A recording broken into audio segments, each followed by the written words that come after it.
இப்போ சீனிவாசன் வசந்தா மாட்ட sale agreement ஒன்று போட்டேன்னு சொல்லிக்கிட்டு இருக்காரு இல்லையா?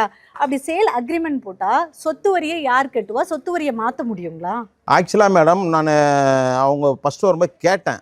இப்போல்லாம் ஒரு ஆரம்பத்தில் உடம்போது என்ன சொன்னாங்க, என்கிட்ட சொன்னாங்க சொத்து வரிலாம் ஒன்றும் நம்ம அதை பற்றி தெரியாதுப்பான்ட்டாங்க. அதோட இவங்க சிங்கப்பூர் போயிட்டாங்க. இருங்க எனக்கு தெரியும், இருங்க சிங்கப்பூர் போயிட்டாங்க.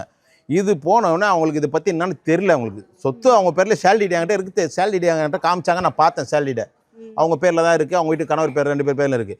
இவங்க போனவுடனே ஜியோ ஒன்று போடுறாங்க கார்பரேஷனில், மாநகராட்சியில் ஜியோ ஒன்று போட்டு ஸ்கூல் இடத்தெல்லாம் சொத்து வரி மேக்ஸிமம் போடாமல் தான் இருந்துச்சு தமிழ்நாட்டில் நிறைய இடத்துல.